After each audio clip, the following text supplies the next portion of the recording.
Inamin ng nasibak na hepe ng PNP Special Action Force na si Police Director Getruyo Napeñas na ang suspendidong si PNP Chief Director General Alan Purisima nga ang utak ng operasyon ng SAF sa Mamasapano, Maguindanao. Hindi rin daw agad ipinaalam kina PNP OIC Deputy Director General Leonardo Espina at Interior Secretary Mar Rojas ang operasyon alinsunod sa utos ni Purisima. Makibalita tayo kay Salima Refran. Bahagi pa rin ng investigasyon ang nasibak na hepe ng SAF kahit kumpirmado ng patay si Marwan. At itatay ako. Magre-resign na ako. Siguro. Kung hindi si Marwan yung target. Ipinaliwanag niya kung bakit hindi agad ipinaalam ang operasyon kay PNP OIC Deputy Director General Leonardo Espina, sa AFP at kay Interior Secretary Mar Rojas. Sinabihan ako mismo ni Director General Purisima na sabihan mo si General Espina pag nandoon na kayo. I was informed and about it maybe about 5:30 when yung napapabakbak na yung mga tao.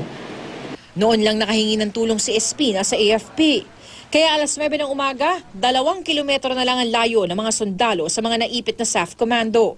Hindi raw naging problema ang pagtukoy sa eksaktong lokasyon dahil naibigay sa AFP ang grid coordinates na ipinadala mula sa mga binakbakang SAF. Yung mga grid coordinates na ipino-forward ko kay General Espina na isang ipino-forward din niya doon kay General Guerrero. Yung sa location of SAF troops, grid coordinates 68006, 65717, and 68234, 65056.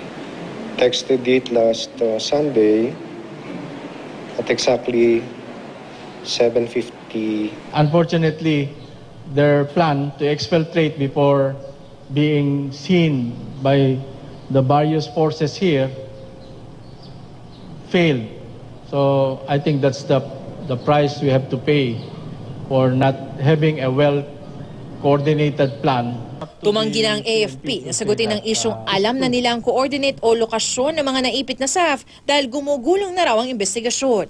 Sa mga tanong kung bakit hindi rin nakaresponde ang 300 iba pang miyembro ng SAF na malapit din sa bakbakan, sinabi ni Napeñas na bigo ang mga itong makapasok sa encounter site. Maraming attempt dahil dinidig ko ng sa radyo yung battalion commander mismo na naririnig ko na nag-uutos na pasukin niya, na yung mga tao niya ay nandun sa looban at pinipilit nila na tulungan at reinforcean yung 55th Company. May 1 buwan ang Board of Inquiry para tapusin ang investigasyon. Salima Refran, GMA News.